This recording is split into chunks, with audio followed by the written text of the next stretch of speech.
Le Seigneur soit avec vous. Et avec votre esprit. Proclamation de l'Évangile de Jésus-Christ selon Saint Luc. Gloire à toi, Seigneur.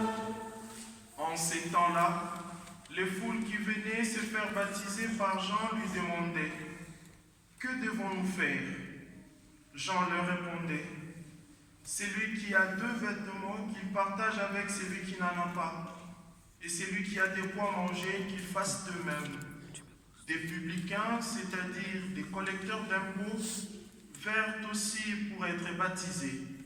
Ils lui dirent « Maître, que devons-nous faire ?»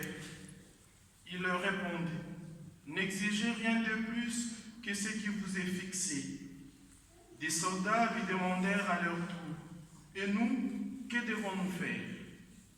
Il leur répondit « Ne faites violence à personne, n'accusez personne à tort, et contentez-vous de votre solde. » Or, le peuple était en attente, et tous se demandaient en eux-mêmes si Jean n'était pas le Christ. Jean s'adressa alors à tous. « Moi, je vous baptise avec de l'eau, mais il vient, celui qui est plus fort que moi. Je ne suis pas digne de dénouer la courroie de ses sandales. Lui vous baptisera dans l'Esprit Saint et le feu. Il tient à la main la pelle à vanner pour nettoyer son air à battre les blés, et il amassera les grains dans son grenier. Quant à la paille, il la brûlera au feu qui ne s'éteint pas. » Par beaucoup d'autres exhortations encore, il annonçait au peuple la bonne nouvelle. Acclamons la parole de Dieu. Louange à toi, Seigneur Jésus. Voilà, au début de la messe, je disais que nous sommes en train de célébrer aujourd'hui le 3e dimanche des temps de l'Avent, dimanche de la joie, dimanche Gaudete.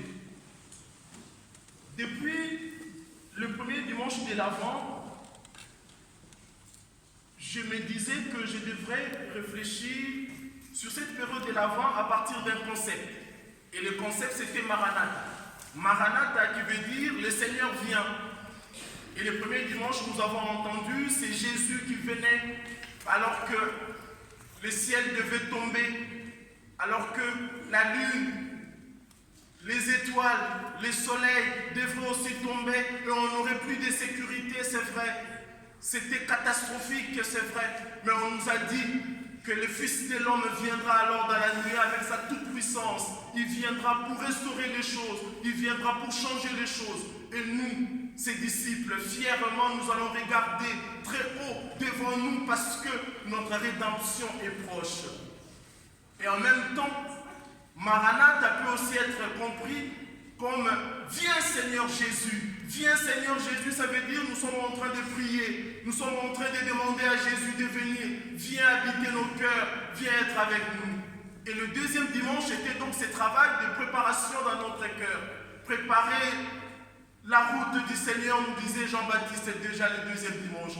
Préparer la route du Seigneur, baliser la route du Seigneur. Abaissez les montagnes de vos cœurs. Soyez humbles, évitez l'orgueil parce que justement quand nous pouvons interpréter autrement les montagnes de nos cœurs, ce sont nos orgueils, la façon dont nous nous tenons supérieurs aux autres. D'une certaine suffisance, on se croit toujours meilleur, supérieur. Nous pensons que c'est nous qui voyons toujours bien, c'est nous qui parlons toujours bien, c'est nous qui jugeons toujours bien. Alors que Saint Paul nous demande d'estimer les autres un peu plus supérieurs à nous-mêmes. C'est très important. Et si vraiment nous travaillons dans ce sens-là et que nous devenons des humbles, nous pouvons alors vivre dans la joie. Et nous pouvons bien entendre cette annonce d'aujourd'hui du prophète Sophonie. Réjouissez-vous, réjouis-toi fille de Sion.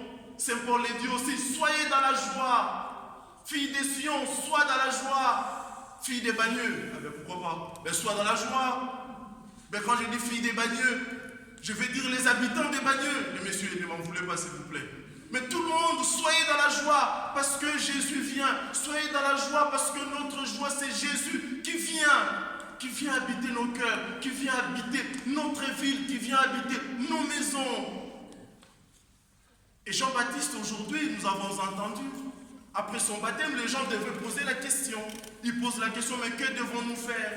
Tout le monde vient poser la question, que devons-nous faire? C'est le verbe faire. Jésus, vous allez vous en souvenir, il a très bien dit, qui est ma soeur, qui est mon frère, qui est ma mère?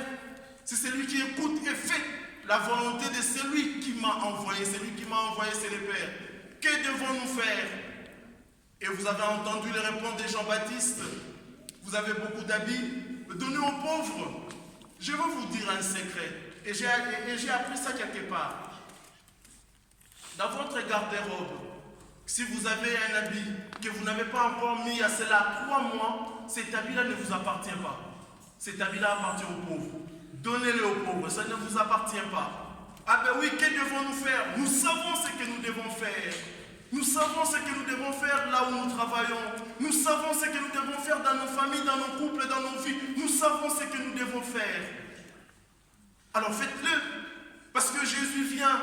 Mais il vient, il est plus fort que Jean-Baptiste. Et Jean-Baptiste l'a dit, c'est lui qui vient après moi est plus fort que moi. Il reconnaît la force de Dieu. Il reconnaît la force de Jésus. Nous devons travailler à cela aussi, être toujours à sa place. Rester bien à sa place. Dans nos communautés, même dans notre pays, même dans tout ce que nous sommes en train de faire, même là où nous travaillons, nous avons parfois des problèmes parce que nous cherchons à avoir la place de l'autre.